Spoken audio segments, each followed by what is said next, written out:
Welcome to another episode of Raising Them Up, our Christian parenting Q&A podcast, and we're your hosts. I'm Israel Wayne. And I'm Brooke Wayne.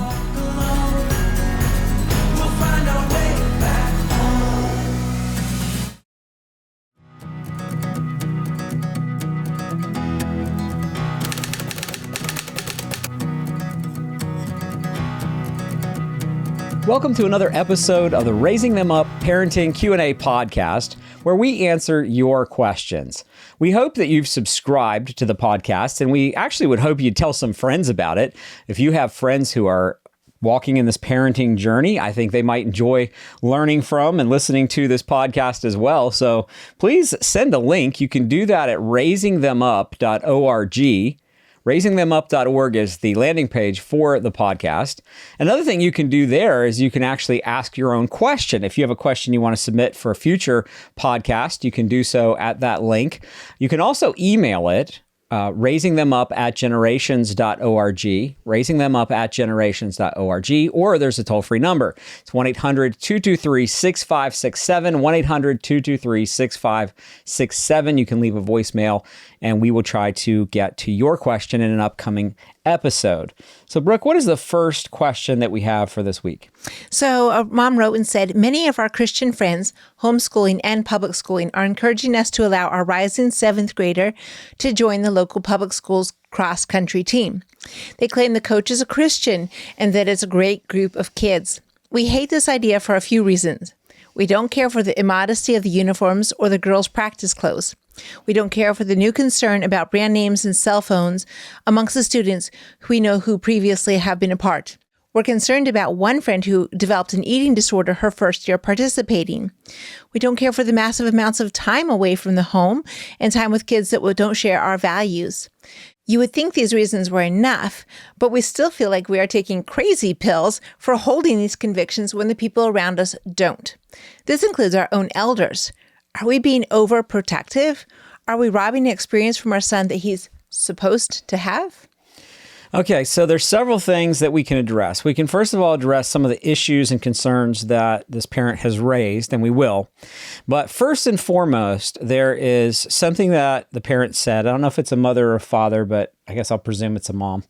One of the things that the parent said that I think jumped out at me the most. We hate this idea. Mm-hmm. Okay, so here's what I have learned in all the years that I've been working with families. It's been over 30 years now. I find that parents have a kind of innate parental instinct. And there's also, for those who are Christians, and I guess I would limit this to Christians, there's the leading and guiding of the Holy Spirit. And that the Holy Spirit helps parents to know how to raise their particular children. Mm-hmm. Okay, and so in order to parent properly, you have to know your child. And every child is different. Every family dynamic is different. And so it's really hard sometimes to give universal advice that's appropriate for every parent and every child in every situation because there are a lot of variables involved in that.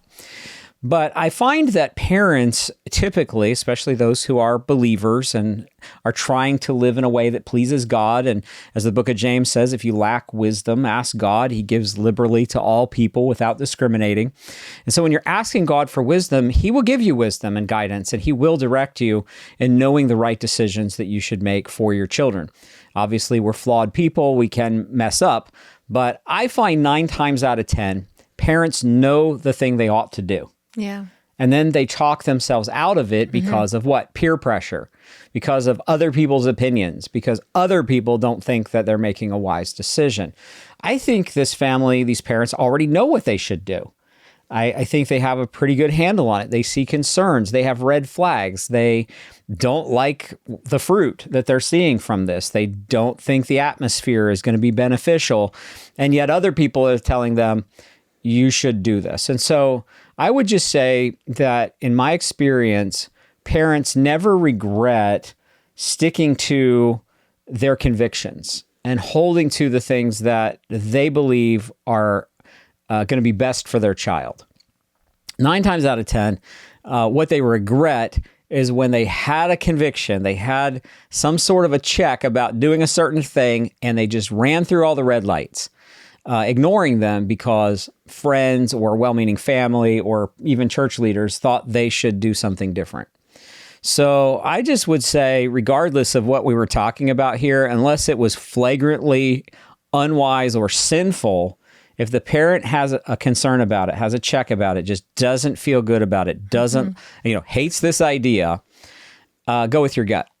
Trust your parental instinct. I think that is the most important thing for any situation like this. And it could be, do I let my children go to this summer camp, or, do I let them participate in this activity or that activity? We could parse it out differently. But when the parent is feeling very strongly, this is not wise, this is not good, I think the parents need to be careful that they don't just run through those red lights. Regarding the aspect of homeschoolers participating in public schools, I have a whole chapter on that in here in Answers for Homeschooling, where I talk about the aspect of sports in particular. And there is this cost-benefit analysis that you have to do. And there's this thought of, well, what if my child is the next sports protege? What if they're going to be the next quarterback for an NFL team? Or, what if this gets them a scholarship and they pay their way through college because they get this particular advantage? And what I found is the number of students who actually benefit from a sports program in terms of a scholarship or a career is just exceedingly low. There are risks, and this parent listed some. The social involvement, the social engagement is sometimes very negative. I think we have to remember also that we're living in an era where you often have these laws that allow biological males to go and change in a girl's locker room or go into the girls' bathrooms within public school systems. Right. This is not Mayberry anymore, right? And there's often sexual assaults that happen, particularly with girls in girls' locker rooms. And so these are things that parents, I think, need to think about. But just in terms of the companion of fools that we're warned against in Proverbs 13:20 and in 1 Corinthians 15:33, I think we need to be mindful that they do often pick up habits. They also tend to become friends with the people that they hang around. So I've seen so many times where the student's a freshman, the parents put them in the public school just for the sports part. Right. But then pretty soon the kid just wants to go to public school because that's where their friends are. And then the parent puts them in the public school. And then you hear the stories later of, hey, my kid walked away from the Christian faith. Now they don't want to have anything to do with us. Their values are completely different.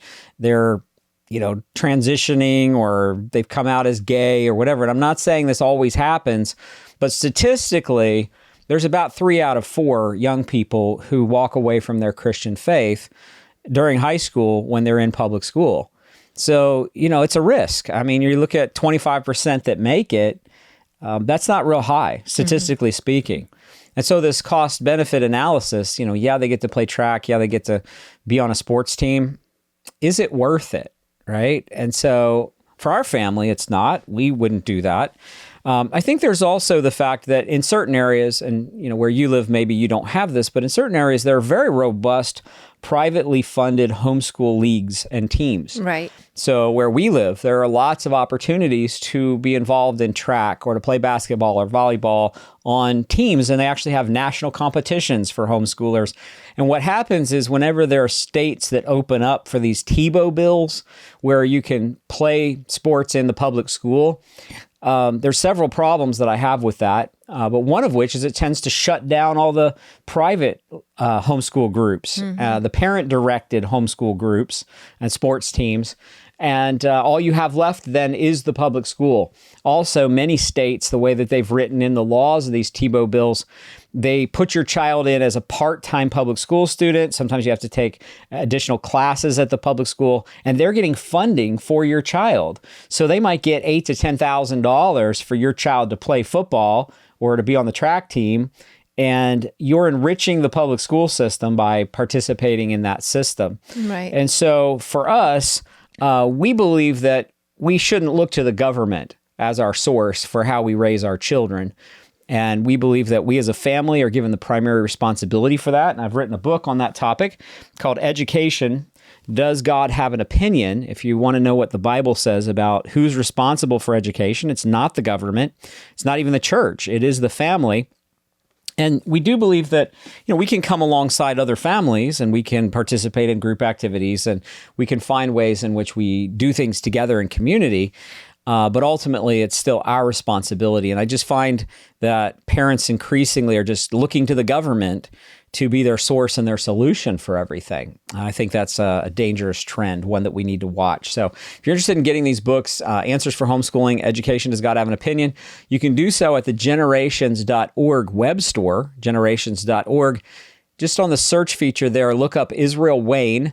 If you search my name, all of my books will come up, and we would love to have you order some of those books from generations.org.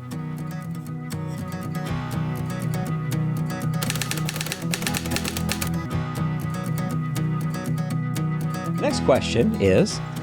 So we have a question that says, my husband and I have worked towards my being a stay-at-home mom in order for me to homeschool our children. But now that the time has actually come to step away from the career and the salary, I'm having second thoughts. We will be okay financially, but I'm already realizing that it won't be easy to be with the kids all day long. I worry I will resent my husband getting time with other adults while I'm at home all day.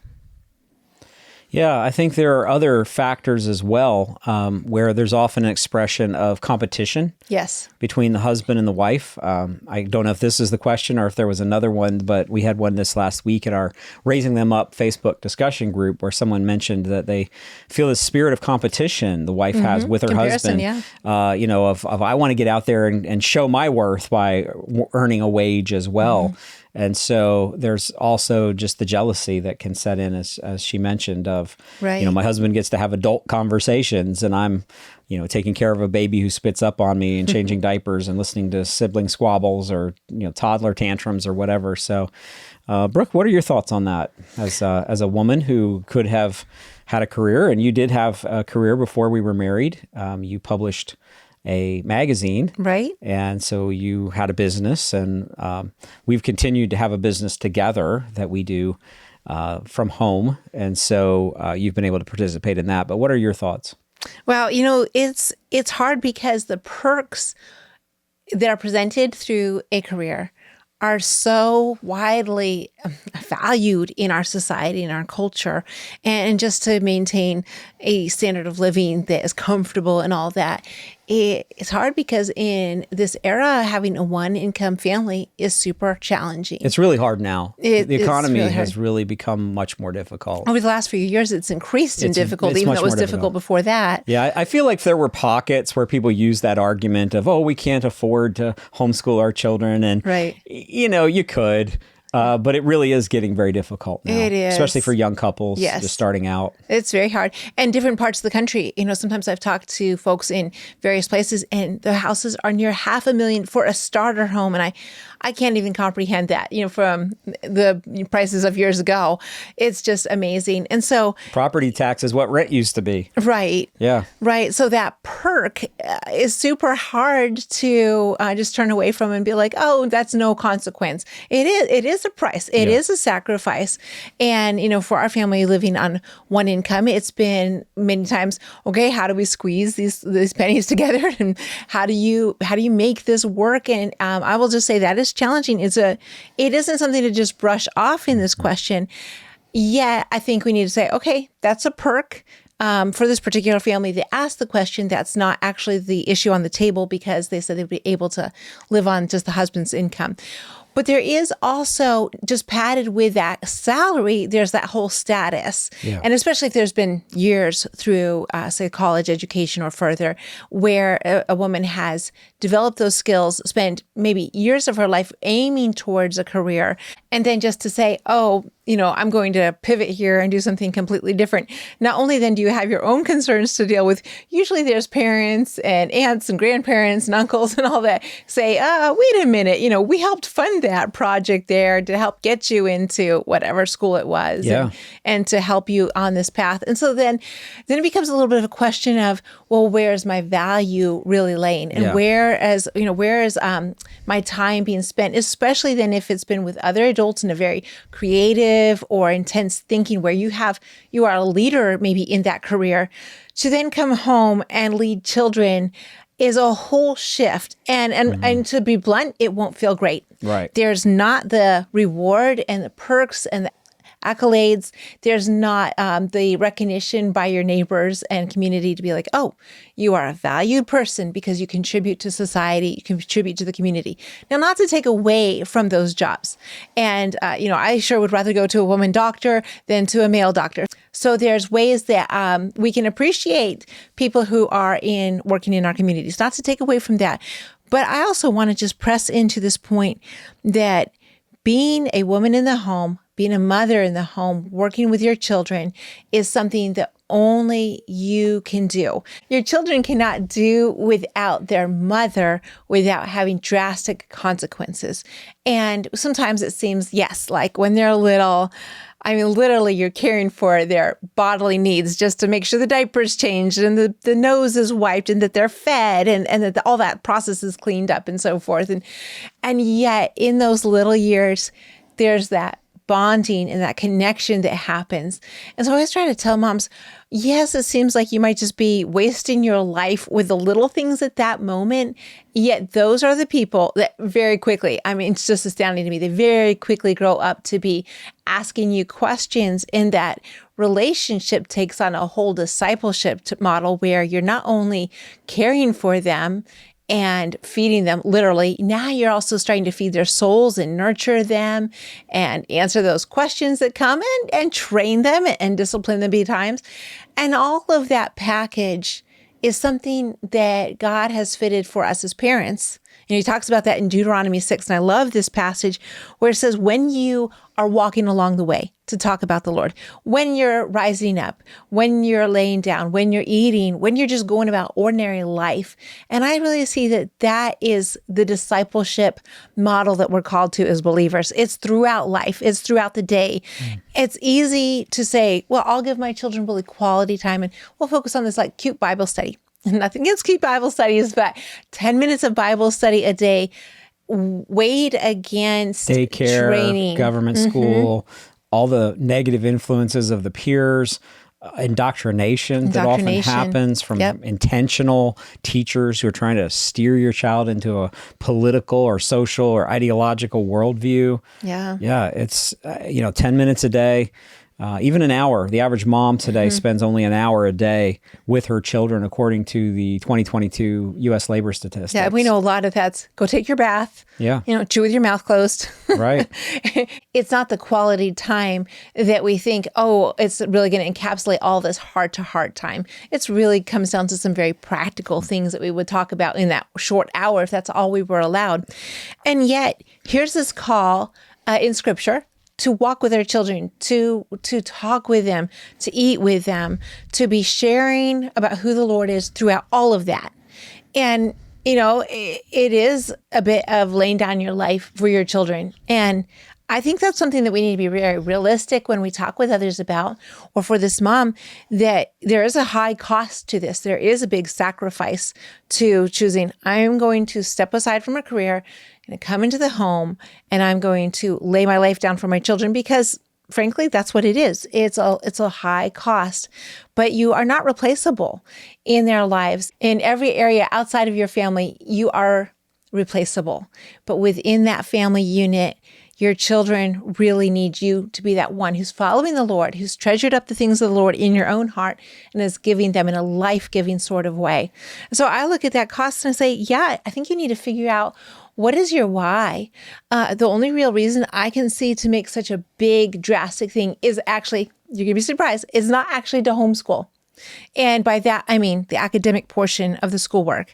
Because frankly, there is somebody else who might be even better at teaching your child mathematics. They might be better at teaching your child science or how to write and how to read.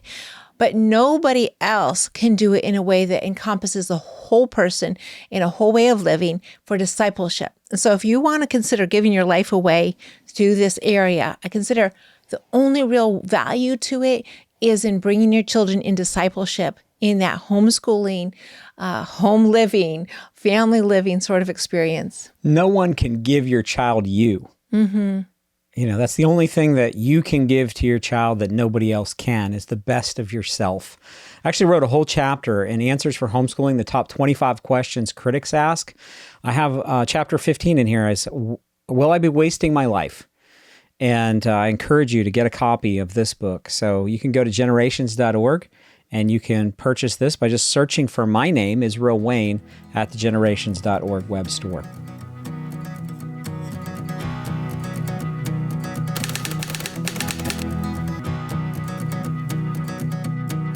And for our final question for today's podcast. Well, this is a phone-related one. I'm noticing that a lot of questions are very much screen-related. Oh, yeah. And I look at, our growing up experience. We're going to age ourselves in the 80s and 90s. The cell phone thing was an issue. People had these huge old bag phones. Well, I wasn't thinking that. I was thinking of the computers, the computers. There was no laptop. At least in my experience, there was no laptop. And I think how different it is. It's like, I'm starting to sound like an old grandma. I am a grandma. Yeah, we are there now. But, it was a different era. And I saw somebody say that this generation of parents is dealing with new issues that our parents did not have to ask. It's true. Now, I think throughout history, there's always been the same old things, but it's kind of heightened because we're bringing, not just through television, which was part of our era, but we're bringing now these screens into our homes, handing them to our children, and, allowing them to have access to whoever and whatever, and it's coming in an aggressive way. So I just wanted to read this question then related to screens and telephones. My 14-year-old daughter has a phone that is only for texting and calling.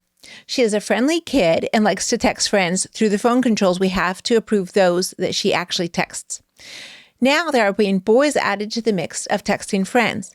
She knows how we feel about dating and courtship, waiting until ready for marriage to pursue romantic relationships. And she is fully on board with wanting the same. But she has a few male Christians who are very respectable boys, and I know their families, I know their parents, who she also texts. A lot of these text conversations seem very pointless and just filled with a lot of silly banter.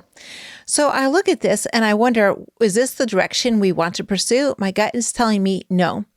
It feels like even though there's no romantic feelings, she clearly likes the attention. Am I right to put a stop to the sort of texting with friends who are boys? I feel like I need to tell her that it's just not appropriate, even if there's no romantic relationship. Because why again? I believe everything we do should have purpose and should honor the Lord, and mindless text banter just doesn't seem to fit. Is that what I should tell her? Even when it's pretty much how all teens text? Is it fair to expect better than this? Well, we go back to our first question, right? This mom says, my gut instinct is to not allow this texting with these teenage boys.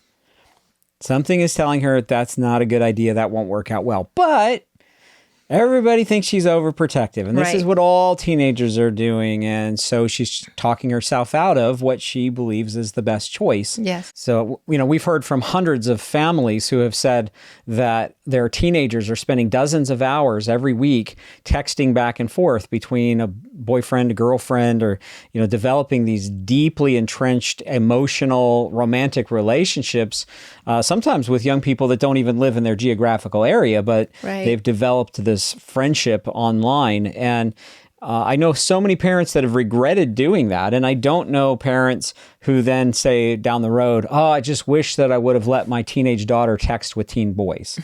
I've never heard somebody say that, like, wow, we really messed up on that. We should have just allowed them to get entangled in some kind of a romantic exclusive relationship. So Brooke, I know you have some thoughts on this, but I think what this lady is feeling is right on. I think she has a sense that this will not go well. And there's a difference between group texts with lots of young people where the parents are also involved and can see the conversation. And then these conversations where the parents are excluded. Certainly apps like Snapchat that make the conversations go away. Really bad idea, particularly because of the sexting that often takes place. Oftentimes teenage girls are enticed into taking photos that are inappropriate, sending it to this guy. That sometimes gets put all over the internet. There's exploitation. There's things parents need to think about. And so parents need to be in on these conversations, but these exclusive one-on-ones, that doesn't tend to go anywhere healthy for 14, 15-year-olds. Yeah, we're pretty big on just allowing the emotions to be kept in a quiet sort of place before the Lord and trust in these teen years, and encouraging our young people to wait for the commitment of marriage before allowing the romantic relationships to develop. And we're fine with them being friends. So it's fine for our teens to be friends with other teens, but we want them to be friends in groups, not in exclusive one-on-one, committed, like we belong to each other kind of relationships. Those should be reserved for when they're ready to be married, and they're certainly not at 14, 15. Right. 14, 15, you're at an age where that's a ways down the road. And so let's just presume maybe one of these young men would actually be the person she marries later on in life for this young gal. And yet that's a ways off, And so what I have seen come from the one-on-one interactions is it does tend to have ability to go towards romantic feelings. It's just the nature of that sort of thing. And when we allow that one-on-one texting, even if it just seems harmless and silly and so forth, there's a different dynamic than if it's a group chat or even a group conversation in person, where I'm all for that, for boys and girls being friends in those teen years. And what Israel's always said is what you would hope with that group is there's not just these romantic trial relationships that have kind of built and burned in that time, that later on you can't go, let's be a good friend group that goes on even towards adulthood, because you've got too many burns in that situation, in that culture. And so what we've always encouraged our young people in is that group experience. So what I'm saying for this gal is she's writing to her friends who are girls. And I could see the question being, well, I'm already writing my friends who are girls. I'm not going to treat these guys any different. And I would encourage the parents to say, we understand that. That's great. That's how we'd like you to hold that line. But let's keep that more in a public or accountable situation where it's group. Even with a same-sex relationship where they're friends, say a 14-year-old girl is writing another 14-year-old girl, even that dynamic without any parental involvement can go really sour in so many ways. That can turn romantic. That can become codependent. That could be a source of really bad counsel and advice. And so even in those situations, parents need to be in those conversations where they get to see what's being discussed. And is that controlling? No. You're the parent. Don't apologize for being a good parent to anyone, including your own child. You have a responsibility to shelter and shape and nurture these young people, and God holds you accountable and responsible for them. So one area that comes to my mind is that if we ever take away something, say the privilege of already writing to these young men, then we need to replace it with something positive. And maybe that's as simple as morphing those chats into a group chat, or inviting those families over for dinner now and then. It's not saying no to the friendships, but it's saying no to that one-on-one connection. Absolutely. Well, again, we appreciate you listening to our podcast. Again, subscribe, tell your friends about it, and visit our website, which is familyrenewal.org, familyrenewal.org. Or if you're interested in Brooke or I or both of us coming and speaking at an event that your church or your group hosts, you can go to my speaking website, which is israelwayne.com. And also, I have a Christian apologetics website, which I don't mention much, but christianworldview.net. Would love to have you visit that. Once again, all of our books can be purchased at the generations.org web store. Go there, search for Israel Wayne, and we'd love to have you purchase some of our books. Until next time, thank you, and God bless. This has been a production of the Generations Media Network. For more information, go to generations.org/media.